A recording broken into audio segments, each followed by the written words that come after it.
गोपाल जय जय राधा रमण हरि गोविंद जय जय राधा रमण हरि गोविंद जय जय गोविंद बोलो हरि गोपाल बोलो गोविंद बोलो हरि गोपाल बोलो राधा रमण हरि गोविंद बोलो राधा रमण हरि गोविंद बोलो। बोले गणेश जी महाराज की जय, भक्त वत्सल भगवान की जय, सद्गुरुदेव भगवान की जय। श्रीमद्देवी भागवत महापुराण की जय। भवानी शंकरम वंदो श्रद्धा विश्वास रूपिणो सर्वं प्रतिष्ठितो देवो वंदे वाणी विनायको चिंता संताप हंतारो यत पादा बुजरे नवे सिया राम दान जाचारी प्रणमामि महोर्मघे यदु अनुग्रह हतो जंतो सर्व दुखादिगो भवे तम हम सर्वदा वंदो श्रीवल्लभ मदनंदनम अज्ञानतिमिरादस्ये ज्ञानाजं चलाकया चक्षुरुन्मीलितं येन तस्मै श्री गुरुवे नमः। नमामि हृदयाशेषे लीलाशिरादिक्षायणीं लक्ष्मी सहस्रलीलाभि सेवे मालं कलानिधि छविललित कमल कोटि समनव नील अंबर धारिणी शशिवंद वंज विलोचनी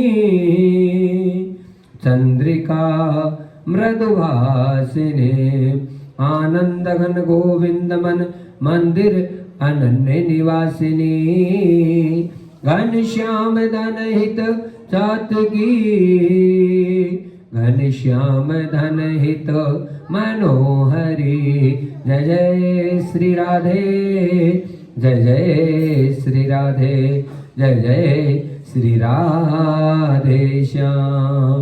हरि ओम पार्वती पतये नमः महादेव की जय। भक्तवत्सल भगवान की जय, सद्गुरुदेव भगवान की जय। श्रीमद्देवी भागवत महापुराण की जय। सभी भक्तों से निवेदन अपने स्थान पर सीधे बैठे 3 बार ओमकार का उच्चारण करें।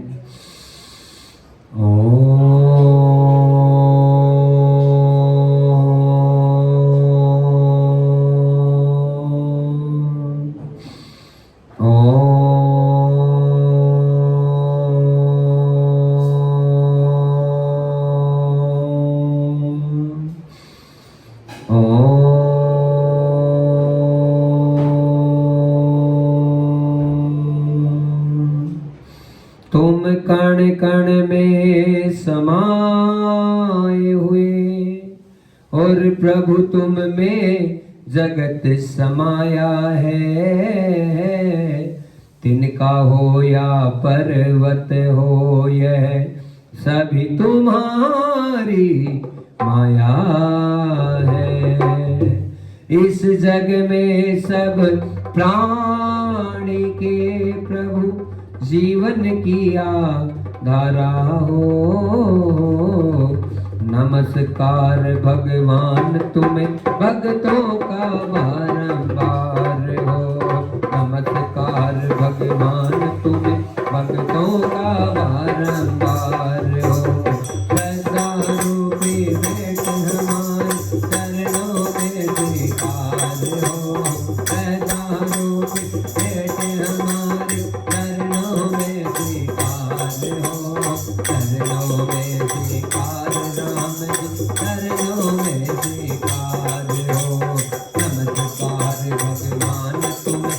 भक्तों का बारंबार हो। जग के सच्चे पिता तुम्हीं हो, तुम ही जग की माता हो। जग के सच्चे पिता तुम्हीं हो, तुम ही जग की माता हो।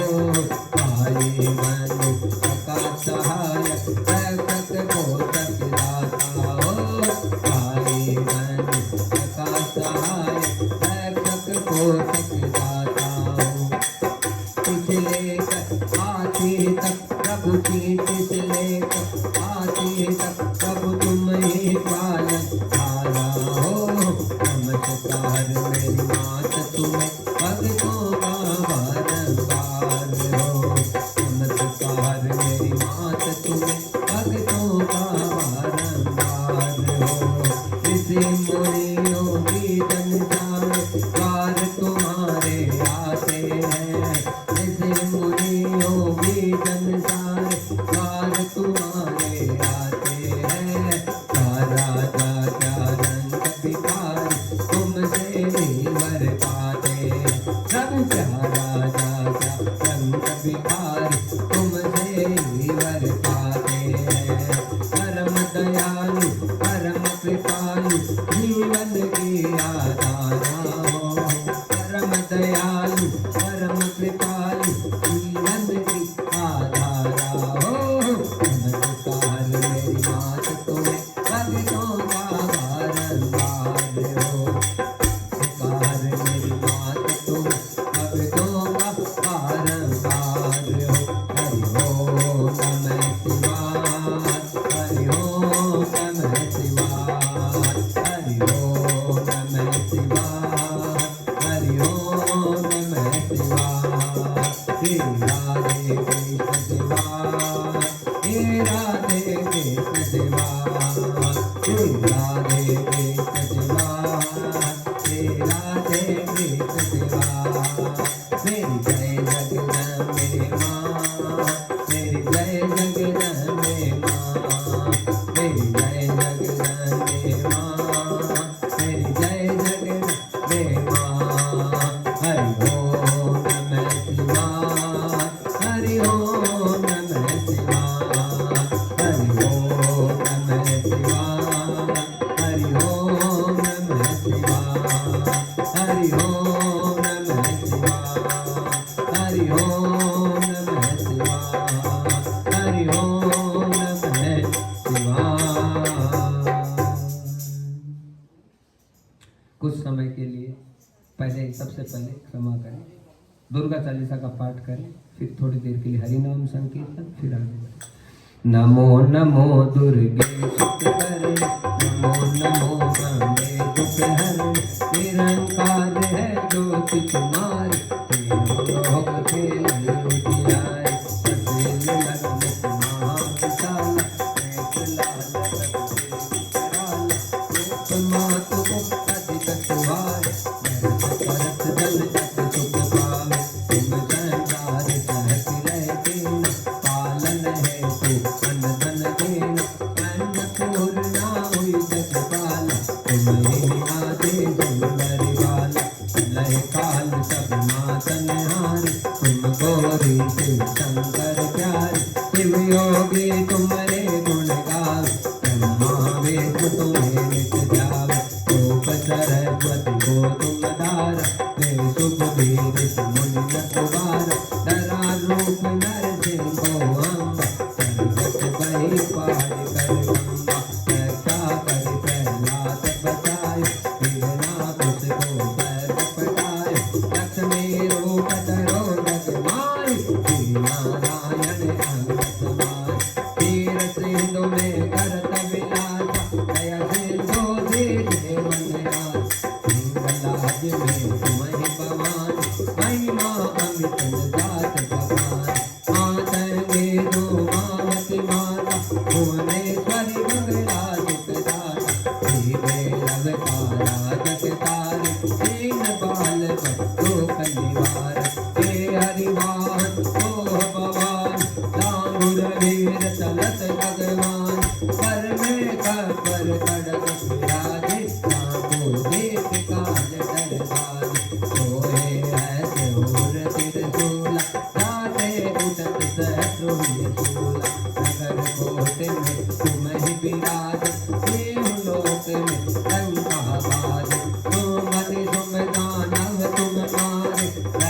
बीज संगन संगार, महिषासुर नृपति अभिमानी, जय अखबार महिष अकुलार। टकराल काल को धार, सेन सहित तुम दी संगार, हरि गाढ़ संतन कर जब जब, कही सहाय माधो तुम सब जब। अमरपुरी ओरो सब लोका, सब महिमा सब रहे अशोका, ज्वाला में है ज्योति तुम्हार, तुम्हें सदा पूजे नर नार। प्रेम भक्ति से जो यश गावे, दुखदारी निकट नहीं आवे, लाभ तुम्हें जो नर मन लाए, जन्म मरण का को टूट जाए। जोगी सुर मुनि कहत पुकारि, योग न हो बिन शक्ति तुम्हारी, शंकर आचारज कप देव, काम क्रोध जेति सब लेव। इस दिन ध्यान करो शंकर को, पाहु काल नहीं सुमिरो तुम। शक्ति रूप को मर मन पाए, शक्ति कही तब मन पछताए, शरणागत हुई कीर्ति बखानी, जय जय जय जगदम्ब भवानी। भई प्रसन्न आदि जगदम्ब, कही सहति नहीं कीन विलम्ब। मोहो मातु करत गति वेग, तुम बिन कौन करे दुख मेल।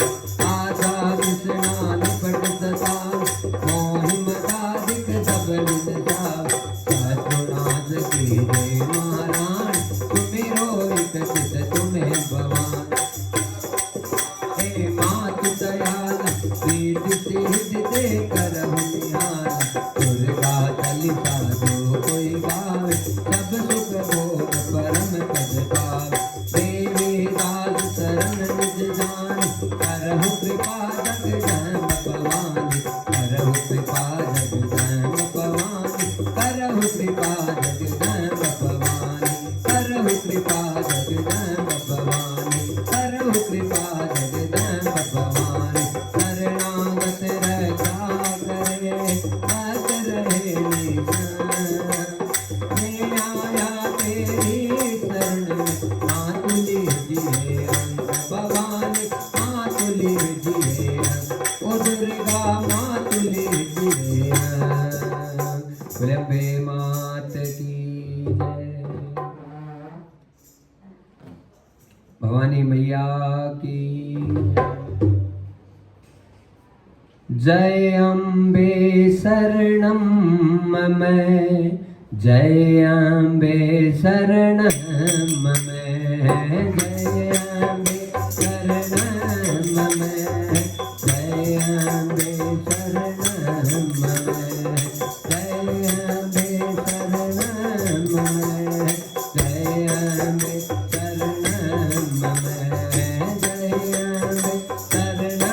मम, जय अम्बे शरणं मम, जय दुर्गे शरणं मम, जय अम्बे शरणं मम, जय दुर्गे शरणं मम, जय अम्बे शरणं मम, जय अम्बे शरणं मम, जय अम्बे शरणं मम, जय अम्बे शरणं मम, जय अम्बे शरणं मम, जय दुर्गे शरणं मम, जगदम्बे मां शरणं मम, जय दुर्गे शरणं मम, जगदम्बे शरणं मम, जय अम्बे शरणं मम, जय अम्बे शरणं मम, जय अम्बे शरणं मम, जय अम्बे शरणं मम। नव दुर्गा शरणं मम, काल रात्रि शरणं मम, नव दुर्गा शरणं मम, काल रात्रि शरणं मम, जय अम्बे शरणं मम, जय अम्बे शरणं मम, जय अम्बे शरणं मम, जय अम्बे शरणं मम। जगत मातरी नमो नमः, जय दुर्गा मां नमो नमः, जगत मां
बोले अम्बे मात की, भगवती भवानी मैया की।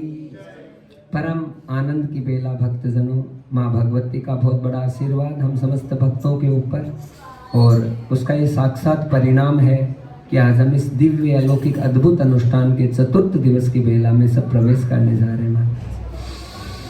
सर्वप्रथम माँ भगवती का साक्षात वांग्मय स्वरूप श्री राधा रानी का श्री विग्रह श्रीमद् देवी भागवत महापुराण कोटि कोटि प्रणाम करते हुए ओमकार ईश्वर परब्रह्म परमपिता परमेश्वर त्वरित पीताम्बरधारी अकारण करुणा वरुणालय भक्तवांछा कल्पतरु निर्गुण निराकार सगुण साकार सर्वांतर्यामी सर्वशक्तिमान अनंत अनंत विभूषित भगवान श्री गोविंद के चरणों में कोटि कोटि प्रणाम करते हुए दिव्य अनुष्ठान के अधिष्ठात्र समस्त स्थापित मंडलस्थ देव समाज को प्रणाम, और अनुष्ठान की भव्यता को स्वरूप तक पहुंचाने के लिए जो विप्रजन अपनी सेवाओं में उपस्थित है उनके चरणों में कोटि कोटि प्रणाम करते हुए साज पर बैठे भाइयों को बहुत बहुत प्रणाम नमन वंदन। और महाराज पीठ के सामने विराजित मातृशक्तियाँ भद्र पुरुष कथा का श्रवण कर रहे हैं, भक्त वृंद श्रोत वृंद बड़े आनंद में विभोर हो रहे हैं। लगातार 3 दिनों तक आज चतुर्थ दिवस में सबका अनन्य अनन्य भाव से स्वागत सत्कार करते हुए समस्त जैन परिवार, श्री रोहित जी, उनकी धर्मपत्नी जी, और रौनक जी, उनकी धर्मपत्नी जी, और जितने परिवार वाले रिश्तेदार नातेदार पुत्र पौत्र इत्यादि जो भी भगवान ने प्रसाद स्वरूप में प्रदान किए हैं, समस्त परिवार को खूब खूब साधुवाद प्रदान करते हुए और सबका स्वागत करते हुए सबका अभिनंदन करते हुए सबको प्रणाम करते हुए बड़े आनंद का विषय है माँ भगवती की अनन्य कृपा से आज हम इस दिव्य अनुष्ठान के चतुर्थ दिवस की बेला में प्रवेश करने जा रहे हैं। जय जय श्री राधे, जय जय श्री राधे,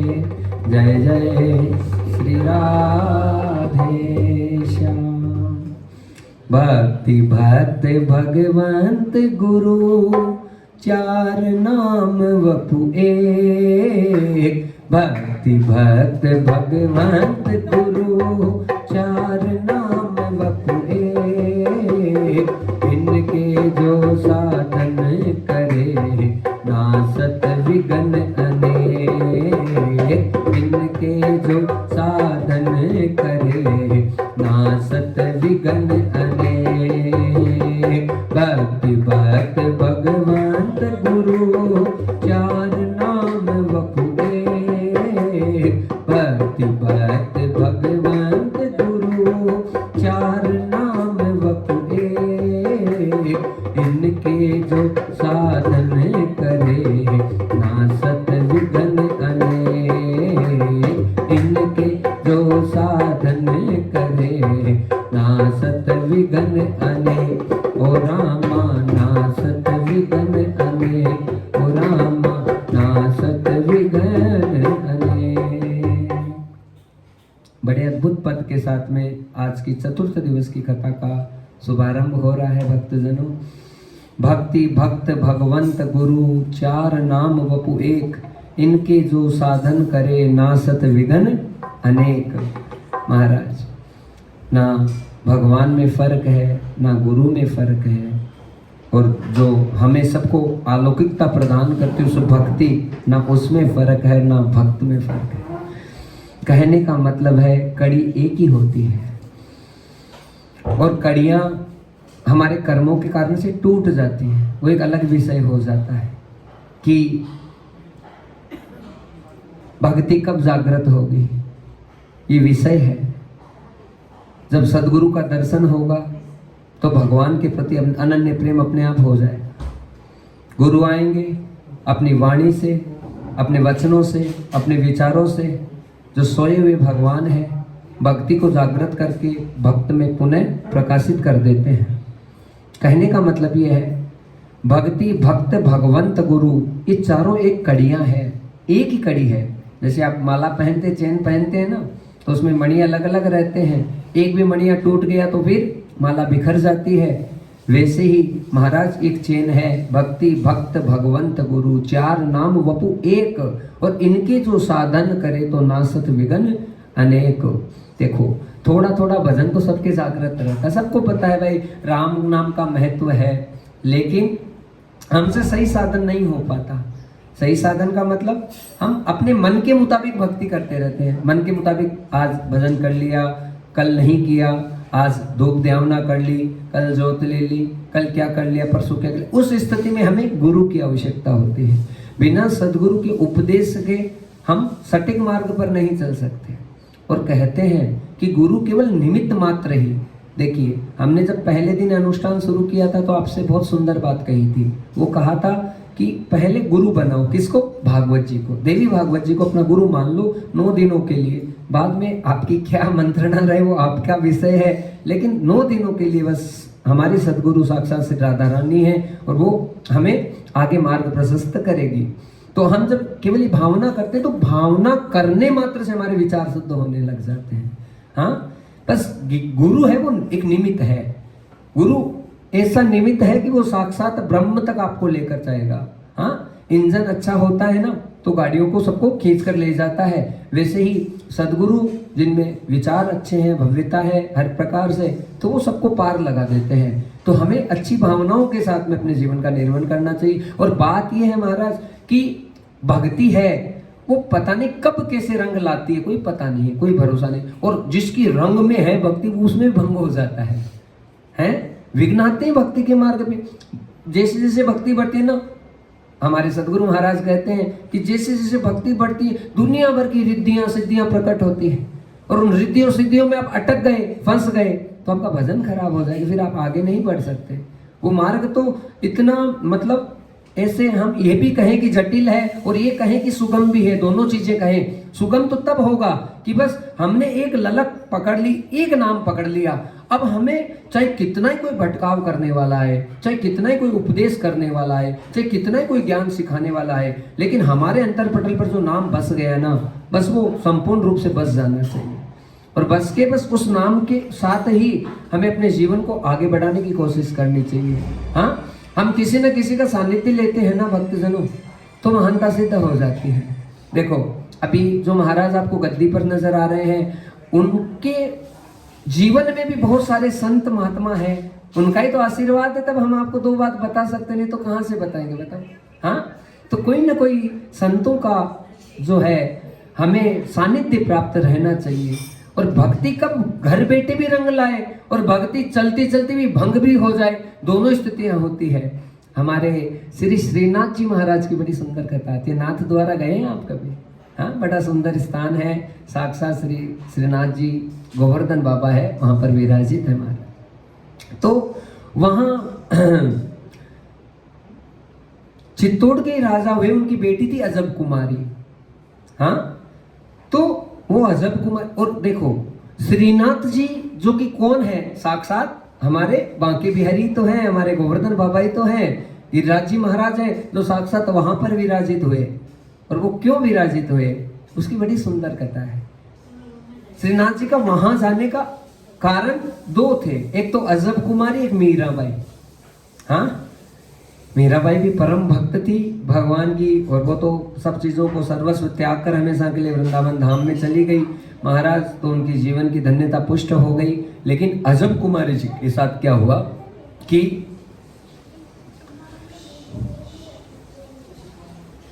वो जहां रहती थी वहां पर बंधन ज्यादा थे माताओं के लिए, कि भाई घर से बाहर नहीं जा सकते, हाँ, कोई दर्शन के लिए नहीं जा सकते, अब अजब कुमारी जी के पता नहीं बैठे बैठे इतना भाव जागृत हो गया भगवान के प्रति, और ठाकुर जी की मूर्ति को पास में रखे, और बस वो जो गोविंद का स्वरूप है, जो बिहारी जी का स्वरूप है, जो मुकुट धारण करते हैं, जिनके सुंदर सुंदर तिरछे नयन हैं, जो सुंदर चंदन को विभूषित करते हैं, पीतांबर धारण करके रखते हैं, धरों पर मुरली रखते हैं, वो वाले स्वरूप में वो खोने लग गए अपने घर पे ही बैठे बैठे, और उनके भाव बहुत ज्यादा बढ़ने लगे। हर जगह बस वो भगवान को मतलब रिझाने की कोशिश करें, प्रभु के अलावा उनको कुछ नजर नहीं आए, और वो रोए बिलखे, और उनके मन में बात हो कि मैं एक बार वृंदावन चली जाऊं, मैं एक बार वृंदावन चली जाऊं, एक बार मेरे पे कृपा हो जाए। महाराज अपने पिताजी को, इनको सबको उन्होंने कहा कि आप मुझे वृंदावन भेज दो, हाँ, लेकिन उन्होंने सबने मना कर दिया, और ये कहने लगे कि देखो वृंदावन जाना है तो आपका उद्देश्य क्या है? कहा मेरा उद्देश्य तो ये है कि मैं हमेशा हमेशा ठाकुर के पास ही रहूं, मैं तो आऊं ही नहीं वापस। कहा ऐसा तो हम नहीं कर सकते, आप 2-4 दिनों के लिए दर्शन करने जाओ तो हम आपको आज्ञा दे सकते हैं, आपको भेज सकते हैं। आप ये कहो कि हमेशा हमेशा के लिए आप वहां चले जाओ, तो ये हमारे लिए संभव नहीं है। तो महाराज वो बड़े उदास हो गए, लेकिन उन्होंने मन में सोचा कि पता नहीं, मैं 2-4 दिन भी यदि मुझे मौका मिल रहा है तो मैं 2-4 दिन भी एक बार चले जाऊं, बाद की बाद में देखेंगे क्या होगा। हाँ, उनका अनन्य प्रेम था भगवान के प्रति, और आज्ञा दी राजा ने तो वो वृंदावन गए। अब देखना भक्तजनों, वो जो है गोवर्धन जी के गिरिराज जी महाराज के दर्शन कर रहे थे, हाँ, और वहां जो मंदिर है श्रीनाथ जी का, ठाकुर जी का, गोवर्धन जी जहां पर विराजित है, तो उस मूर्ति को अपने अंतरपटल पर उन्होंने अच्छे से विराजित कर लिया, और बस उनके भाव ऐसे कि सांवरा तुमसे एक पल भी दूर ना हो, प्रभु एक क्षण भी तुमसे दूर ना जाऊं, हमेशा हर स्थिति में तू मेरे सामने ही बना रहे, तू मेरे सामने बना रहे।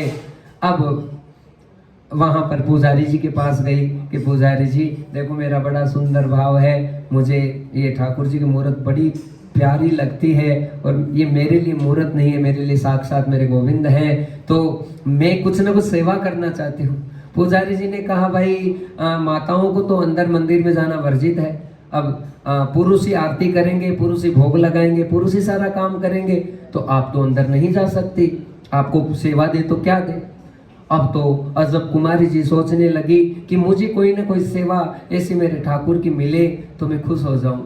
अब वो जो अजब कुमारी जी थी, उनकी आदत थी कि वो अपने घर पे चौसर खेलती थी, चौपड़, हाँ समझ गए हमारा, तो वो खेलती थी और खेलने में इतनी पारंगत थी कि सबको हरा देती थी।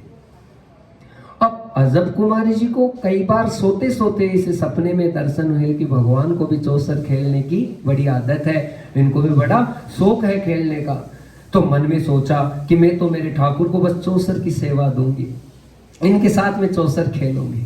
अब क्या करे, चौसर खेले तो सारा जो गेम था वो तो सामने था, अब पासा हाथ में, तो पासे को चलाए, अपनी बारी आए तो पहले खुद चलाए, फिर ठाकुर जी की बारी के लिए भी खुद चलाए, फिर पहले अपनी बारी, फिर ठाकुर जी की बारी, अपनी बारी, ठाकुर जी की बारी। अब क्या करे, खेलते खेलते और इतनी पारंगत थी कि मतलब कोई उन्हें हरा नहीं सकता था, चौसर में बहुत अच्छे से खेलती थी। लेकिन अब पूरी बाजी उनके पास में कि मैं जीतूंगी, ठाकुर जी हारेंगे, मैं जीतूंगी, ठाकुर जी हारेंगे। लेकिन अंतिम पासे में जानबूझकर ऐसा करती कि खुद हार जाती और ठाकुर जी को जीता देती। वहां ये प्रेम भाव है। हाँ, अब ऐसे हमेशा करे।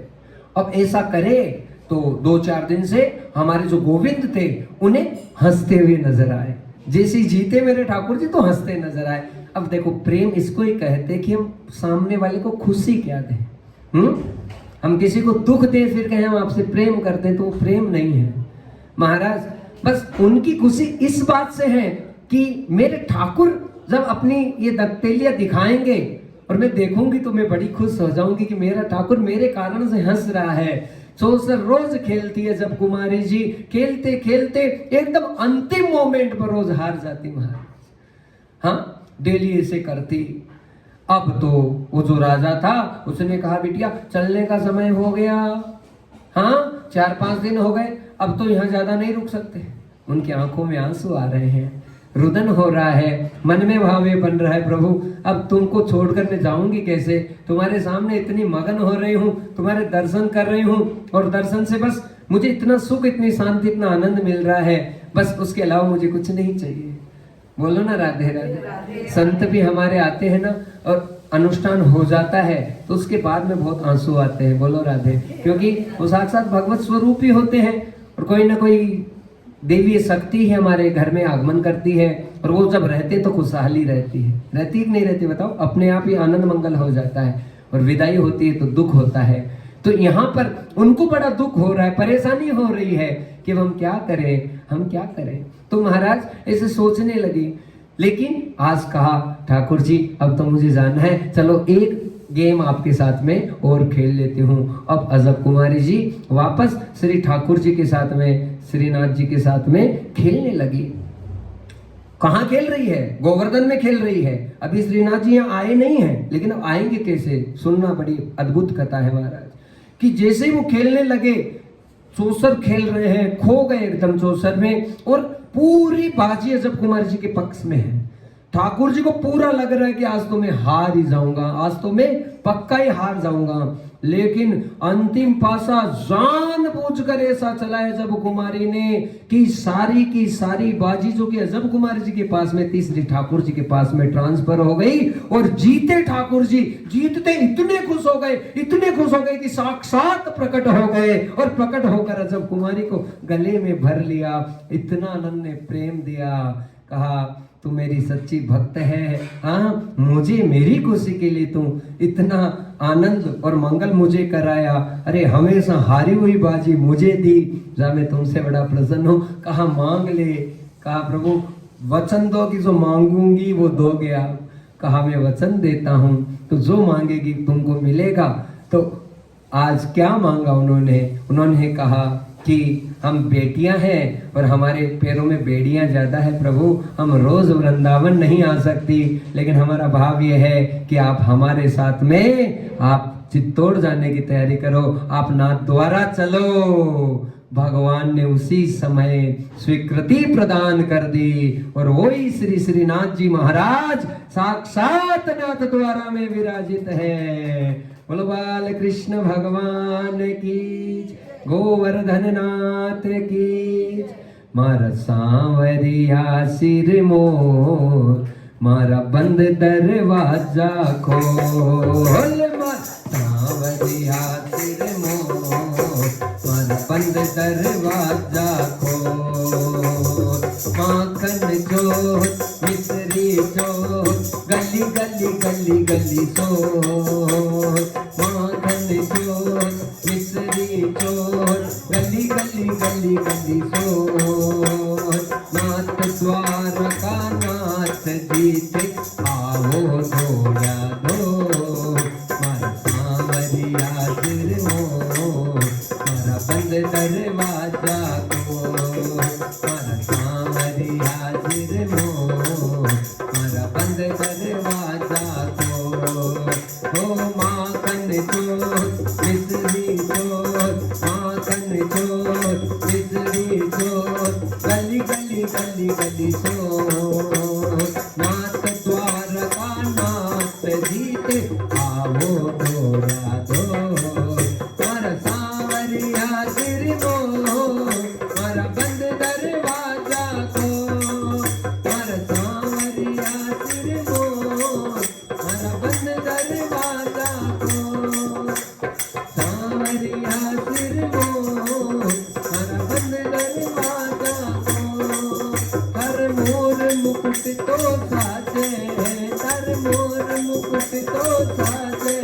ओ गलवे जंती माला, हर गलवे जंती माला। मैं आयो तोरी ओर, मारा बंद दरवाजा खोल। मैं आयो तोरी ओर, मारा बंद दरवाजा खोल। माखन जोत मिश्री जोत, गली गली गली गली सोत। माखन जोत